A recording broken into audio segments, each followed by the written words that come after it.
All right, everybody, it's Saturday and we are in the shop. We are doing a little maintenance work today. I think today is going to be a pretty interesting video. There's not a lot of videos on YouTube about what we're going to be doing. I'm going to cut this fan off really quick. I ain't got no air back here in the shop, so what we're going to be doing is doing a little maintenance work on the ASV, and I'm going to show you guys what we got. All right, so I got a mechanic buddy helping me out today with this because I am not a mechanic. I'm not very good at mechanic stuff. If I change a hydraulic hose, I've done something for the day. So what we're doing is this whole assembly here is called the squirrel cage. It's what drives the tracks. I pressure washed all this yesterday, and then as I was driving it back into the shop, all the mud that was still up in the motor there, I guess, went. I thought I got it all, but I guess I didn't. So. But I spent an hour and a half here, so pressure washing all this. But anyway, so these little things right here, this is a wearable component. These little things wear out. And I've got just shy of 1,600 hours on this machine. And this is the original set, according to John over at Upstate Brush Control, who I bought this machine from. So once I get these changed out, I won't have to worry about this for another 1,600 hours or so. So what we're gonna do is I don't have to take the track off. We're gonna hook a strap. I'm gonna roll a strap up underneath here. We're gonna hook it to this binder and basically just hold the track up and support it. We turn this bar here and this whole entire assembly rolls down. And this is how you tighten and loosen the track on these ASVs. It does not have a grease piston idler in the front like most skid steers or excavators do. So you tighten, you turn this bar to push this up or down to tighten this track. So the track will stay up here. This will roll down. We take these off right here, and then we take these off, and then this whole cage, it goes way back up in there. Not much light, but this whole thing will come out. I've got a kit. I ordered a kit from Track Loader Parts, and we'll take these bolts and I guess bushings or whatever they're called. We'll take them out, put the new ones in, put the whole assembly back in, bolt it back up, raise it back up, and she'll be good to go. So that's what we're gonna do. So this should be an interesting video. Stay tuned. All right, so we just ran a chain up through here. I hooked it right up here, and we got our track supported. No big deal there. And we're gonna start loosening this bar and rolling this assembly down, and I think that's when the fun will begin. See if we can break these bolts loose because they're from the factory.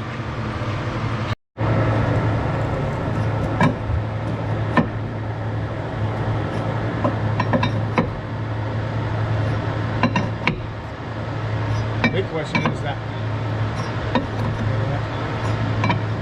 track gonna hold in place. Yeah, we'll watch it and see as it's coming down. You got a decent bit of runway to come down on that with that assembly, so that should come on down.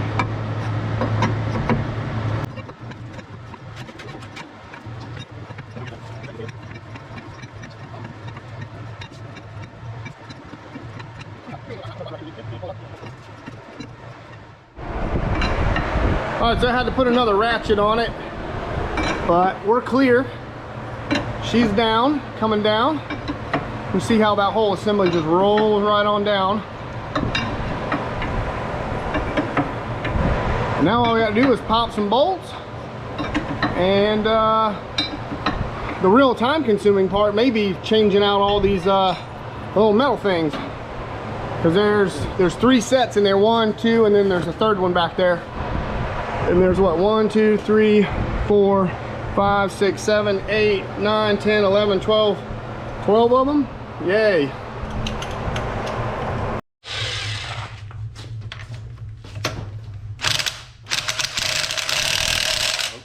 That's gonna bind up.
There she comes. Is that the whole thing?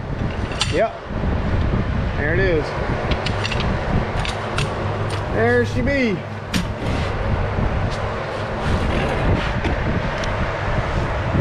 Alright guys, there it is.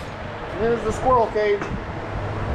So now, we gotta take out all these one by one and put the new pieces in. Hey.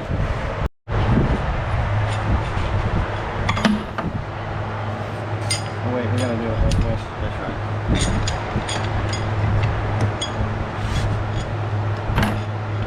What's that? Once the tip goes in, it gets a little easier. That was a joke. Yeah, she got it. She come from a family of diesel mechanics.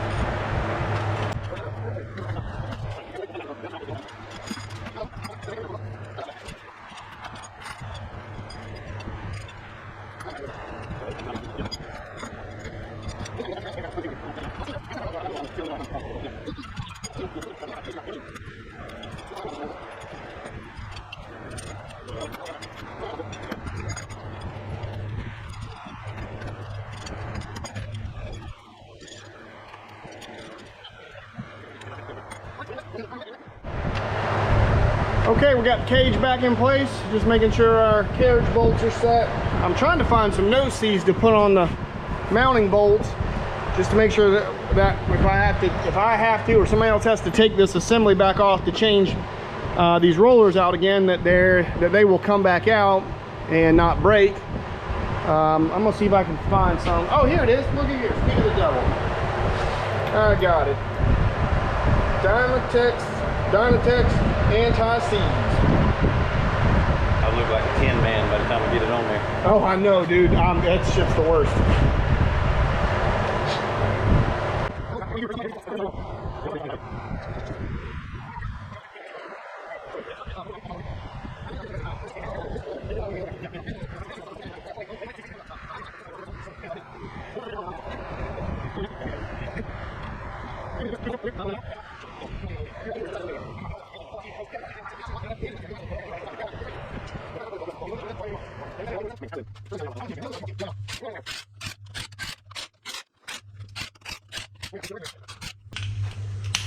All right, so according to John over at Upstate, thanks for John for taking my call the other day and giving me a whole bunch of tips and tricks to do this, but he said about 120 to 130 foot-pounds on these bolts, so that's what we're going with, and that should work pretty good.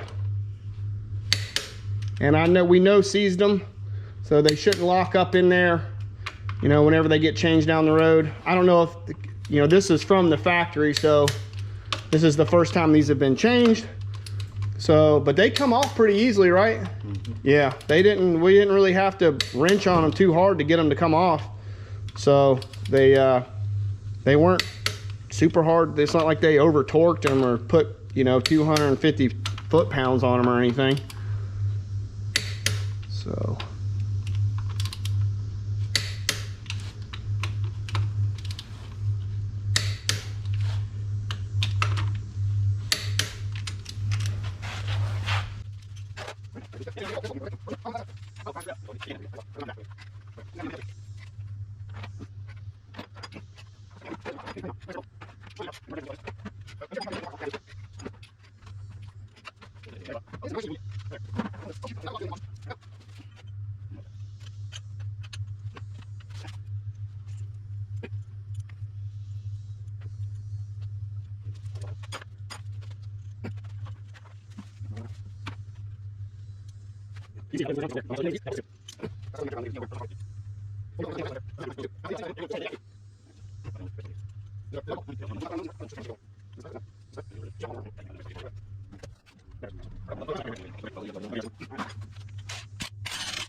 All right, folks, there she is. That was honestly the easy part. Now we're wondering if getting this to tighten back up and tension this track back up is going to be the real challenge here, because that bar, once it starts getting tension on it against this track, it gets very difficult to turn. So yeah, this is going to be fun.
Maybe it'll work or it won't. Yep.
All right, everybody, that is the fact jack on that.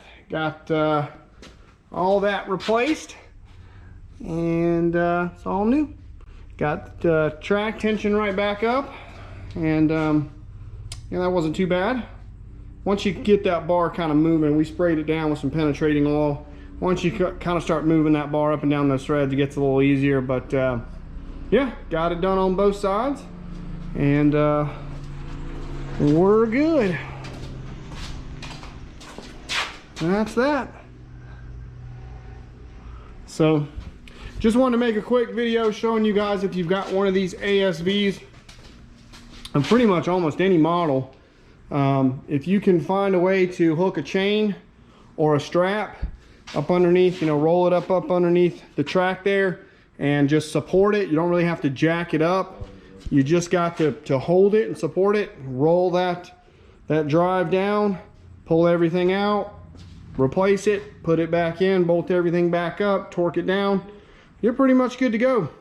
So we got everything torqued, and so you don't have to take that track off. Now, if this was a traditional style undercarriage on, you know, whatever machine, John Deere, Takeuchi, Kubota, Bobcat, whatever, what have you, we would have most likely had to take the entire track off, or at least the whole back end, to get to that sprocket, to get, you know, get the sprocket off and get it replaced. The other thing is, when you replace these rollers, you do not have to replace this track, because this is not a metal lug track. There's nothing metal in this track. It's a polycord track. So you can replace these rollers, and as long as these lugs underneath here are still good, the track's fine. You don't have to replace a thing on the track. So you should be good. So all that's good to go, ready to rock and roll. And yeah, so hopefully if anybody's got an ASV, or if you're looking to get an ASV in the future, hopefully this video will help you out, you know, when it comes to doing the maintenance, you know, this part of the maintenance work on it. Again, this is not something that has to happen, at least in my line of work, a lot, because I don't do a lot of heavy pushing like dirt work and stuff like that. You know, just running around with the mulcher doesn't put a whole lot of real pushing stress on these motors and this drive system, you know, and the gears and the track and everything. So the machine is just shy of 1,600 hours. I think it's like 1,580 something or something like that. And I probably could have got it into the 1,600s, but just went ahead and did it now while I had the time to do it, and it was needing it anyway. So yeah, you can see the difference there. There's almost no play. Like before, those things would, you know, had a lot of play. Now there's almost none. So there's a lot of life. So I put about 200 hours on this machine, and I think next week will be 1 year that I've had this machine. So I put almost exactly 200 hours on it in 1 year. Seems like I've used it more than that, but that's what we put on it. So so I won't have to worry about this for another 1,600 hours, so which is going to be a good little while if I keep running it around 200 to 300 hours a year. So even at 500 hours a year, I won't have to worry about this for another 3 years or so. So that's good to know. But yeah, got some more mulching work coming up. We may have some rain coming this week. There's like a hurricane or tropical storm going to be moving up through Florida, going to bring us some rain this coming week, Monday through like Thursday or so. We'll see how much rain we get. Still a lot of uncertainty in that. But I do have some mulching projects to do. I had to reschedule one. I was supposed to start a pretty decent sized 2 to 3 day mulching project with this and the Mini on Tuesday, but because of the rain, we had to reschedule for another week. But that's still on the agenda, so stay tuned for that. That's going to be a cool project. We're going to be going back out to some other familiar projects. We've got one more mowing job to do with the Mega Mower, so stay tuned for that as well. We got a lot of stuff coming up, so stay tuned, and I will catch you guys on the next one. Bye, everybody.